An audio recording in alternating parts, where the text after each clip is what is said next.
I talk a lot to my audiences about what I believe to be incontrovertible facts. And I think that the fundamental incontrovertible fact is that life is suffering. And I think that that's why that's a primary axiom of religious belief, in some sense almost regardless of the faith, that life is suffering. And everyone knows that, although they don't necessarily like to admit it or to talk about it. I mean, you don't have to scrape beneath the surface very far in someone's life to find a tragedy lurking if the person that you're speaking with doesn't have something pretty awful happening to them right at the moment, economically or socially or within their family or physically or mentally.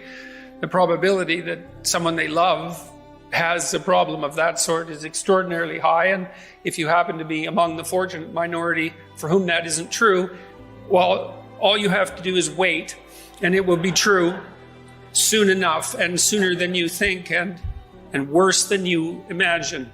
And everyone knows that. And so it's easy to understand why people become cynical and bitter and hurt and nihilistic. I think there's a progression in life. If you're naive, you think that life will be easy and that people are basically good, and then you have some experiences if you're not sheltered too much, and that gets taken away from you because you betray yourself or other people betray you, or you encounter a tragedy, and then your naivety is shattered, and the most likely place that you'll go from there is into something approximating cynicism, because you don't know the alternative, and your initial faith, which was not faith but naivety, is shattered by the terrible reality of what you encounter. And then as a cynical person, you're more wise than you are as a naive person. And then that's a strange thing, because you're worse in some sense than you were. You're not as optimistic, and you're not as filled with hope, and your life is more difficult.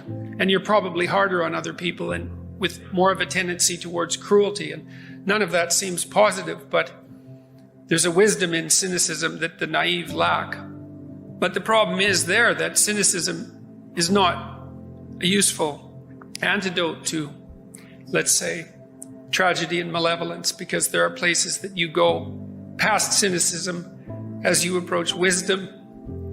And it's wisdom that you need in order to fabricate yourself this sort of vessel that will keep you afloat during stormy times. Life is difficult, and it's tainted by malevolence, and it's cast in tragedy. And you need something to offset that, because otherwise it embitters you. And if you're embittered, then you become vengeful and cruel, inevitably. And then you make everything that's made you worse in turn. And there's no bottom to that, as anyone who's even a moderate student of history soon comes to understand. There's an idea that hell is a bottomless pit, and the reason for that is that there's no situation that's so terrible that there isn't some damn fool thing that some idiot can do that will make it far worse.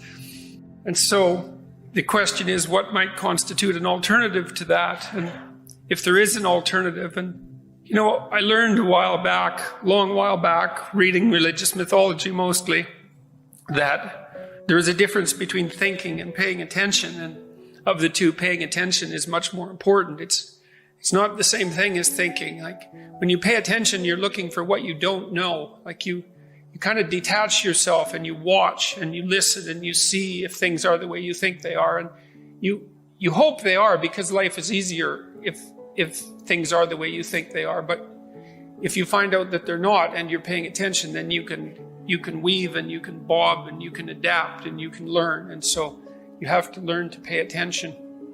I just ask people when I'm speaking to pay attention to what they already know. And here's something that everybody knows. In a world that consists of suffering and malevolence, who is it that you admire?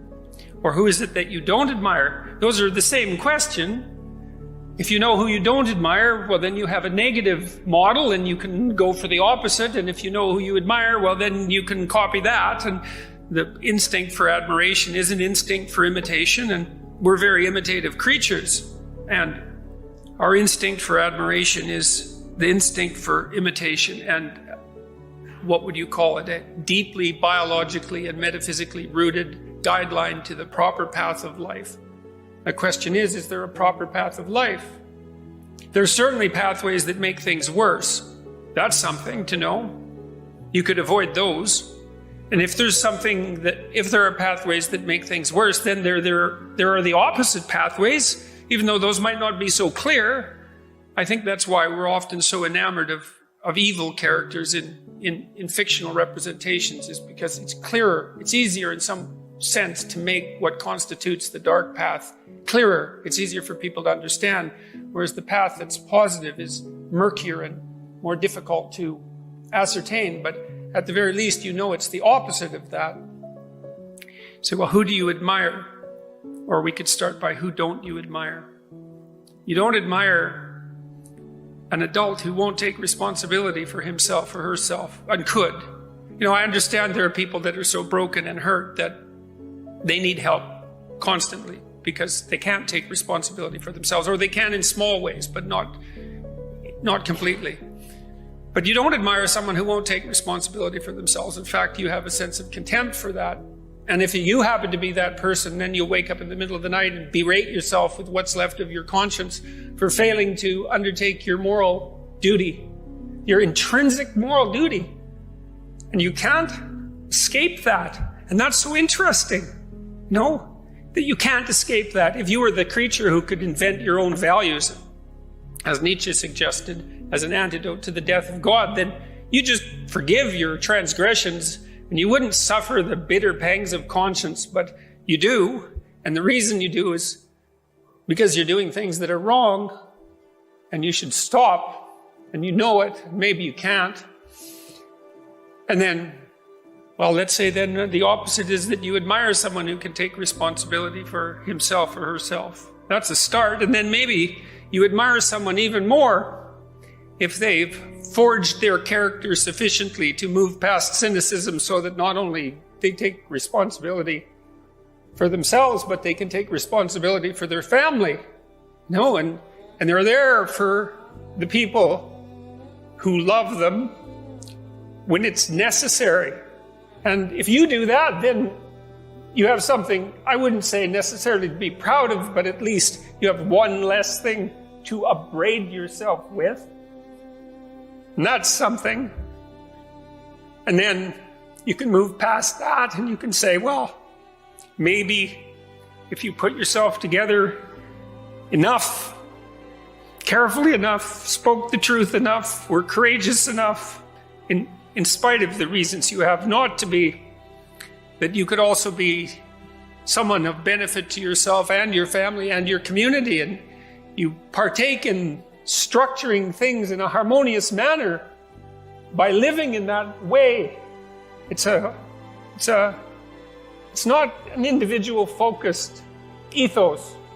It's an ethos of harmony among levels.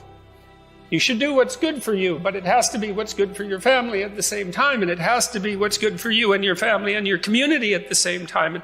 And that works musically, it makes all the levels work in harmony. And you can tell when that's happening.